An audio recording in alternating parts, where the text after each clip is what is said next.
اور دیگر انبیاء کرام کی شان میں نہیں ہونی چاہیے۔ لیکن افسوس آج کل کچھ مقررین، خاص کر جو آج کے دور میں مشہور ہے، دیوبندی جماعت کے، تبلیغی جماعت کے جو بڑے کہلاتے ہیں، جو بہت مشہور مقرر مانے جاتے ہیں، مولانا طارق جمیل۔ اگر آپ نے طارق جمیل صاحب کا بیان سنا ہو، کافی گستاخیاں کی ہے، کافی بے ادبی کے الفاظ استعمال کیے ہیں۔ حقیقت یہ ہے کہ جہالت ہے، اس لیے اس طرح کی باتیں آتی ہیں، اور ہم نے پہلے بھی مطالبہ کیا، ہم نے گزارش پیش کی، لوگوں سے یہ پیش کیا کہ طارق جمیل صاحب تک یہ بات پہنچائی جائے کہ وہ ایسی باتوں سے توبہ کریں۔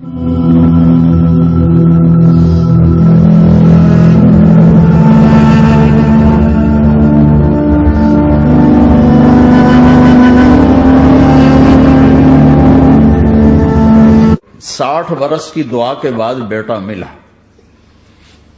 60 برس دعا مانگی، یا اللہ اولاد دے دے، اولاد دے دے، اولاد دے دے۔ 60 سال کے بعد اولاد ہوئی،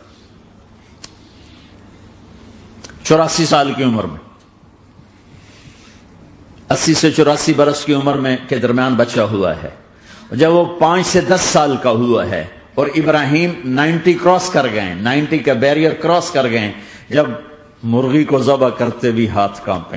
90 برس 92 سال کا بڈھا تو مرغی نہیں ذبح کر سکتا، 90 برس 92 سال کا بڈھا تو مرغی نہیں ذبح کر سکتا، 90 برس 92 سال کا بڈھا تو مرغی نہیں ذبح کر سکتا، 90 برس 92 سال کا بڈھا تو مرغی نہیں ذبح کر سکتا۔ تو اس کو کہا جا رہا بچہ ذبح کر۔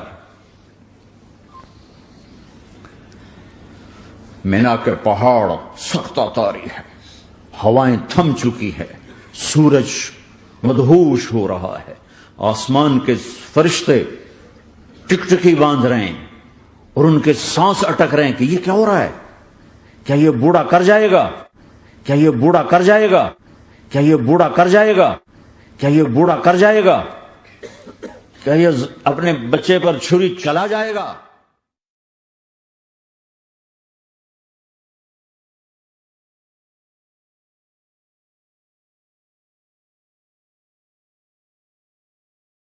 حضرت ابراہیم علیہ نبینا وعلیہ الصلوۃ والسلام کی شان میں کیا الفاظ کہے کہ ابراہیم علیہ السلام 80-84 سال کے بڈھے، معاذ اللہ 90 سال کے بڈھے، کیا یہ الفاظ، کیا یہ ادب والے الفاظ ہیں انبیاء کرام کی شان میں استعمال کرنا؟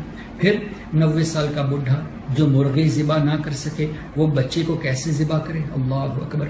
ارے طارق جمیل صاحب، آپ کو یہ سوچنا چاہیے، اللہ تعالیٰ نے حکم دیا تھا، یہ تو حکم الہی تھا خواب کے ذریعے کہ حضرت اسماعیل علیہ السلام کی قربانی کی جائے، تو 90 نہیں، اگر 900 سال کی عمر بھی ہو جائے، چونکہ اللہ کا حکم تھا، ان کی طاقت میں کوئی فرق نہیں پڑتا، ان کی توانائی میں، قوت میں کوئی فرق نہیں پڑتا، اس لیے کہ اللہ کا حکم تھا۔ اور آپ یہ کہہ رہے ہیں کہ 90 سال کا بوڑھا جو مرغی ذبح نہ کر سکے بچے کو کیسے ذبح کرے گا؟ کیا یہ بے ادبی نہیں ہے؟ کیا یہ الفاظ انبیاء کرام کی شان میں استعمال کرنا جائز ہے؟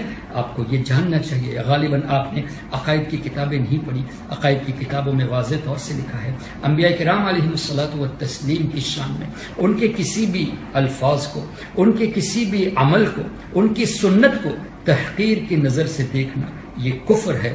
تو عقائد پہلے پڑھا جائے، اس کے بعد آپ بیان کے لیے آگے بڑھیے، اور سب سے پہلے بیان کرنے سے پہلے علم دین حاصل کریں، سننے علماء سے علم دین حاصل کریں، تاکہ آپ اپنا عقیدہ بھی بچا سکیں اور دوسروں کا عقیدہ بھی بچا سکیں۔